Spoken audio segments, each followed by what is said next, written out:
Hello dear students, आज हम लोग बहुत ही इंपॉर्टेंट टॉपिक डिस्कस करने जा रहे हैं केमिकल बॉन्डिंग की, जिसका नाम है बॉन्ड ऑर्डर। देखिए, आपको बॉन्ड ऑर्डर निकालने के मैं 3-4 मेथड आपको बताऊंगा। एक तो जो हम लोगों को बुक में मिल जाता है कि 1/2 यानी कि 1/2 bonding minus anti bonding electron, वो तो आप लोग यहाँ पे देखेंगे। कुछ इसके साथ मैं आप लोगों को ट्रिक भी दूंगा, आप बहुत आसानी से निकाल सकते हैं। अब यहाँ पे देखें, पहले इसके बारे में पढ़ने से पहले हम लोग जो हमारे ऑर्बिटल होते हैं उसकी एनर्जी के बारे में बात कर लेते हैं, क्योंकि हमको बॉन्ड ऑर्डर निकालने के लिए एनर्जी बहुत जरूरी है, उसका ऑर्डर जानना। देखिए, मैंने यहाँ पे लिखा हुआ है पहले sigma 1s, sigma star 1s, sigma 2s, sigma star 2s, sigma 2px। ये बात याद रखेगा इतनी लाइन आप लोग। देखिए, सिग्मा 2px और पाई 2py इक्वल होता है पाई 2pz के। आपकी बुक में यहाँ पे नीचे लिखा होगा, क्योंकि दोनों की एनर्जी सेम होती है, इसीलिए यहाँ पे लिखा होगा पाई स्टार 2py इक्वल होता है पाई स्टार 2pz के, और सबसे लास्ट में होता है 2px की। देखिए, यहाँ पे 2px और 2px यहाँ पे बहुत दूर पे है, क्योंकि जिसके बॉन्डिंग, ये बॉन्डिंग है जिसपे स्टार लगा है, वो जो स्टार लगा है वो एंटी बॉन्डिंग है, और जिसपे स्टार नहीं लगा है वो बॉन्डिंग है। ठीक है ना, क्या है? बॉन्डिंग है। देखिए, जिसके बॉन्डिंग की एनर्जी जितनी कम होती है उसके एंटी बॉन्डिंग की एनर्जी उतनी ज्यादा होती है। अभी आप समझेंगे जब हम लोग बनाएंगे एमओडी, बनाएंगे मॉलिक्यूलर ऑर्बिटल डायग्राम। मान लें कि उसके अगर बॉन्डिंग की सिग्मा की वैल्यू यहाँ पे है तो उसके एंटी बॉन्डिंग की भी यहाँ पे होगी। अगर किसी के बॉन्डिंग की यहाँ पे है तो उसके एंटी बॉन्डिंग की वैल्यू भी यहाँ पे होगी। ऐसे कुछ बनेगा। तो अभी हम लोग देखें ये जो, लेकिन ये वाला जो रूल है वो सिर्फ 3 एलिमेंट के लिए है, O2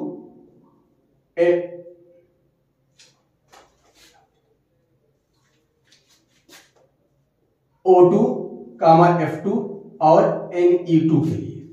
किसके लिए है? ऑक्सीजन, फ्लोरीन और नियान के मॉलिक्यूल के लिए। बाकी ये वाला जो पैटर्न है वो सबके लिए। जितने भी एलिमेंट आए इनको छोड़ के, यानी एक्सेप्शन में है, इसीलिए मैंने इसको पहले लिख दिया है। बेसिकली इसी से बने हैं, लेकिन देखा गया कि ऑक्सीजन, फ्लोरीन और नियान में बेसिकली जो इतना ऑर्डर होता है, यहाँ पे मैंने यहाँ पे अंडरलाइन किया हुआ है, ये पूरा कहाँ चला जाता है? देखिए, ये वाला जो होता है, ये वाला ये चला जाता है, यहाँ पे आ जाता है, और ये वाला उठ के चला जाता है यहाँ पे। बेसिकली ऐसा कुछ होता है इसमें। तो हम लोग इसी को पढ़ेंगे, इसी के बेस पे। देखिए, बॉन्ड ऑर्डर का जो पहला फार्मूला है, bond order is equal to होता है 1/2 bonding electron minus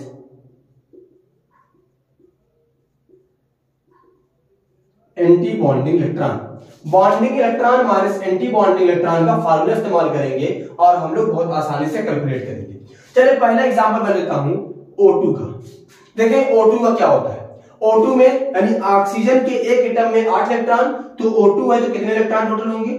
total 16 electron होंगे। 16 इलेक्ट्रॉनों को मैं फिल करता हूं। देखिए, मैं यहां पे फिल करता हूं, आप लोग बनाइएगा। पहले यहां पे 2 इलेक्ट्रॉन, 2 2 2। अब देखें, px, py, pz, हम जानते हैं कि p में 6 इलेक्ट्रॉन होते हैं, तो पहले इसको 2 इलेक्ट्रॉन देंगे, क्योंकि px में यानी x का जो ऑर्बिटल होता है, यहां देखें 3 होते हैं, px, py और pz। तो px में जो, इसकी दोनों की एनर्जी सेम है, इसीलिए पहले 1 इलेक्ट्रॉन देंगे। फिर अगेन अगर हमारे पास इलेक्ट्रॉन बचेगा तो इसको हम 1 इलेक्ट्रॉन देंगे। कितने इलेक्ट्रॉन हुए? 2 2 4 2 6 2 8 2 10 2 12 2 14। अभी 2 इलेक्ट्रॉन बचे हैं, यहां पे मैं इसको कर देता हूं 1 1। क्या करता हूं मैं? 1 1 इलेक्ट्रॉन इसको दे देता हूं। अब यहां पे देखें, अब इसके पास बॉन्डिंग और एंटी बॉन्डिंग कैलकुलेट कर ले, तो बॉन्डिंग इलेक्ट्रॉन हो गए सिग्मा स्टार वाले को छोड़ दे, 2 4 6 2 8 2 10। कितने हो गए? 10। तो एंटी बॉन्डिंग वाले कितने हो गए? एंटी बॉन्डिंग इलेक्ट्रॉन 6 होंगे। हमारा फार्मूला रखते हैं 1/2 बॉन्डिंग में कितने थे? 10 - 6 आ गया 1/2 × 4। इसको डिवाइड कर देंगे, आ जाएगा हमारे पास 2, यानी इसका बॉन्ड ऑर्डर हो गया 2। बॉन्ड ऑर्डर बेसिकली कहते हैं कि 2 एटम के बीच में बनने वाले बॉन्ड कितने हैं। किसी 2 एटम के बीच में कितना बॉन्ड बनेगा वो हमको पता चलता है बॉन्ड ऑर्डर से। ठीक है ना। अब उसके बाद हम लोग एक और एग्जांपल देखते हैं, किसके लिए? O2 निगेटिव के लिए। इसके पास कितने इलेक्ट्रॉन हो गए? देखिए, एक ऑक्सीजन के पास कितने इलेक्ट्रॉन है? ऑक्सीजन के पास 8, 2 ऑक्सीजन के पास 16, एक माइनस चार्ज है, इसके पास 17 इलेक्ट्रॉन है। चलिए मैं इसको फिल करता हूं। तो 16 तक हमारा यहाँ पे फिल था, अब 17 के लिए हम लोग यहाँ पे वापस आ जाते हैं। अब इसके पास बॉन्डिंग कितने हो गए देखें, 2 2 4 2 6 2 8 10 2 12, कितने हो गए हमारे पास, सॉरी 10 बॉन्डिंग है 10, एंटी बॉन्डिंग में कितने होंगे 7। हमारा फार्मूला क्या है, 1/2 10 - 7 is equal to 1/2 into 3, 3/2 is equal to आ गया 1/5। यानी कहने का मतलब क्या है, यहां पे देखिए कि ऑक्सीजन में यानी किसी भी मॉलिक्यूल के एंटी बॉन्डिंग, जो इलेक्ट्रॉन ये इंटर हुआ था वो उसके एंटी बॉन्डिंग में गया था।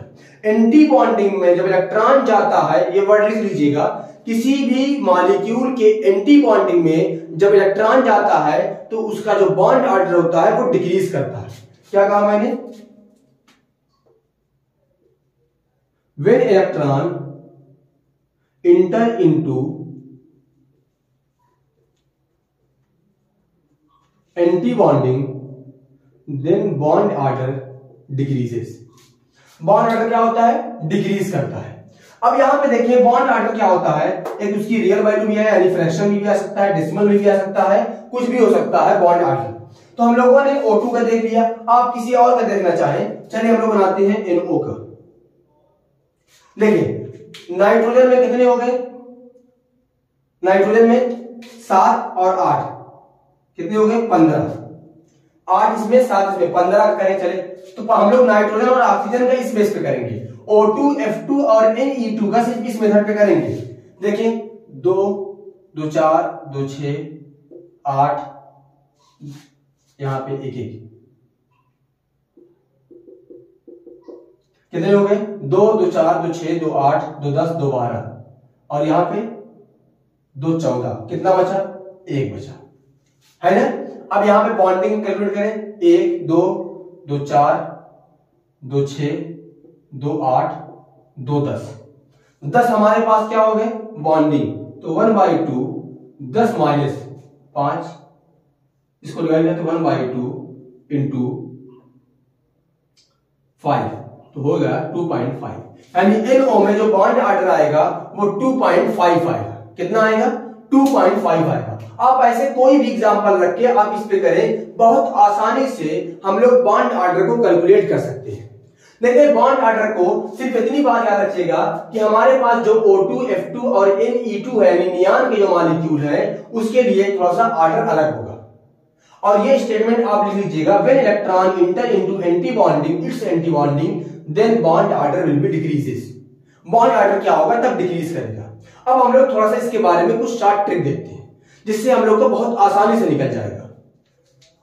अब ये देखिए ट्रिक देखिए हम लोग जो इस्तेमाल करेंगे, हम लोग देखें अगर किसी भी मॉलिक्यूल के पास 14 इलेक्ट्रॉन टोटल आता है, जैसे फॉर एग्जांपल N2 के पास 14 इलेक्ट्रॉन है, तो उसका जो बॉन्ड ऑर्डर आएगा वो कितना आता है, 3 आता है। अगर फिर उसके बाद एक इलेक्ट्रॉन आप कम करते जाएं, एक इलेक्ट्रॉन बढ़ाते जाएं, 14 के बाद 15, उससे एक कम 12 13, यहां पर कितना हो जाएगा 2.5, यहां पर हो जाएगा 2, और यहां पर हो जाएगा 1.5, यहां पर हो जाएगा 1, और यहां पर हो जाएगा 0.5, और यहां पर हो जाएगा 0। तो आप देखें, जाके आप चेक कर लीजिएगा इस पूरे को कि अगर हम लोग ऐसे बना ले, सिर्फ इस पूरी ट्रिक का सिर्फ एक एक्सेप्शन है, वो CO पॉजिटिव कार्बोनिल पर पॉजिटिव चार्ज होगा। देखिए 14 + 8 सॉरी 7 + 8 + 6 14 होता है, यानी 13 इलेक्ट्रॉन, 13 का आना चाहिए था कितना 2.5, लेकिन इसका आता है 3.5, ठीक है ना। सिर्फ एक इस पे एक्सेप्शन है, 14 इलेक्ट्रॉन होंगे तो 3, आप उसके बाद 15 होंगे चाहे 13 होंगे। 15 का हमने निकाला था O2 पॉजिटिव का 2.5 ही आया था, उसके बाद ऑक्सीजन का निकाले थे 16 आया था, उसका 2 ही आया था। आप ऐसे किसी का निकालें, आप F2 का निकाल के देखिए, इसके पास कितने इलेक्ट्रॉन है, इसके पास है 18 देखेंगे तो 1 ही आएगा। ऐसे ही आप एक कम करते जाएं, एक बढ़ाते जाएं, और बॉन्ड ऑर्डर में आप 0.5 का डिक्रीज करते जाएं, तो आपको एक बहुत ही जबरदस्त ट्रिक मिल जाएगी, जिसको आप क्वेश्चन को देखते ही आप उसका बॉन्ड ऑर्डर बता देंगे। जैसे एक क्वेश्चन है O2, O2 positive, O2 negative, पूछा जाए कि इनके बॉन्ड ऑर्डर का आप ऑर्डर बताएं, यानी जो बॉन्ड ऑर्डर है उसका आप ऑर्डर बताएं कि इंक्रीज, मान ले हम इंक्रीजिंग ऑर्डर की बात कर रहे हैं, बॉन्ड ऑर्डर की इंक्रीजिंग ऑर्डर की बात कर रहे हैं। चले हमको देखो, अगर हमको ऐसे क्वेश्चन मिल जाता तो हम बहुत मेहनत करते, 3 बार उसका अलग अलग हम लोग इलेक्ट्रॉन को फिल करते, बाय द वे कोई गलती हो जाती तो हम लोग क्या करेंगे, O2 है 16 इलेक्ट्रॉन होते हैं, यहाँ पे इलेक्ट्रॉन काउंट करेंगे 16, यहाँ पे 15 और यहाँ पे 17। चलिए अब देखिए 16 इलेक्ट्रॉन के लिए कितना बॉन्ड ऑर्डर आया, इसके लिए बॉन्ड ऑर्डर आया 2। 15 के लिए कितना आता है भाई 2.5, कितना आता है 2.5। O2 निगेटिव 17 हो गया, 17 के लिए आता है 1.5। बॉन्ड ऑर्डर का इंक्रीजिंग ऑर्डर लगा देंगे हम, क्या हुआ 1.5, 2 और 2.5। बहुत आसानी से हम लोग ऐसे क्वेश्चन को सेकंडों में कर सकते हैं। ये हो गया ना। अब हम लोग इस पे और कुछ देखते हैं, जो अलग कुछ कंपाउंड मिले जिसका मान लीजिए कि यहाँ पे तो BC था, 20 इलेक्ट्रॉन, 8 से 20 इलेक्ट्रॉन होगा, हम निकाल लेंगे। मान लीजिए कि 25 इलेक्ट्रॉन आ गया, 30 इलेक्ट्रॉन आ गया, तो हम लोग कैसे निकालेंगे, चलिए उसके लिए देखते हैं हम लोग। एक ट्रिक और देखते हैं हम लोग। देखिए जैसे मान ले कि हमारे पास कोई कंपाउंड है, वो रेजोनेंस बना सकता है, यानी उसके कई रेजोनेटिंग स्ट्रक्चर है, और 2 चीजें यहां पे याद रखना, उसके पास वो रेजोनेटिंग स्ट्रक्चर बनाता हो और उसका जो सेंट्रल एटम होगा वो पाई बॉन्डेड होना चाहिए। क्या होगा, पाई बॉन्डेड होना चाहिए। तो उसका फार्मूला होता है bond order is equal to होता है total bond upon resonating structure. क्या होता है, total bond upon resonating structure.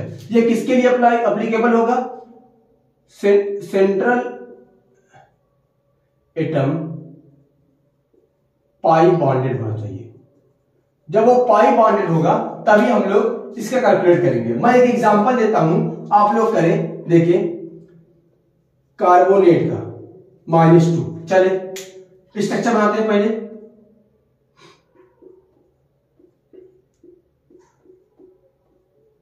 इसका क्या होगा,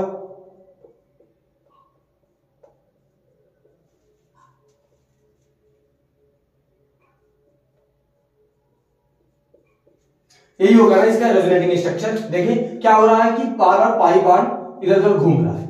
अब चलिए इसका हम लोग निकाले बॉन्ड ऑर्डर, देखिए कितना होगा, total number of bond 1 2 3 4।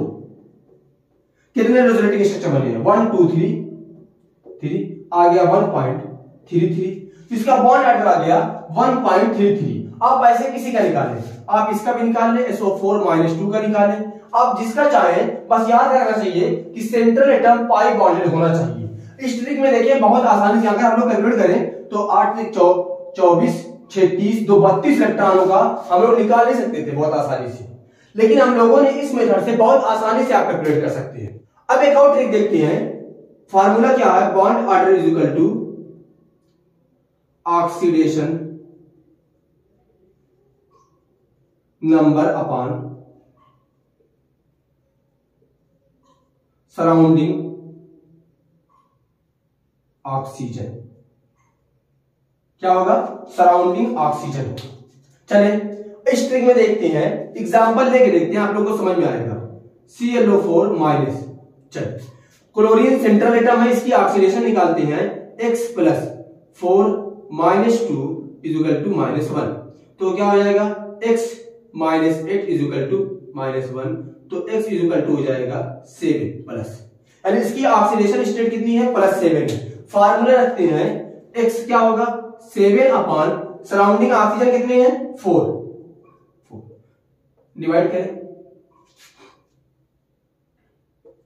1.75 near about आएगा।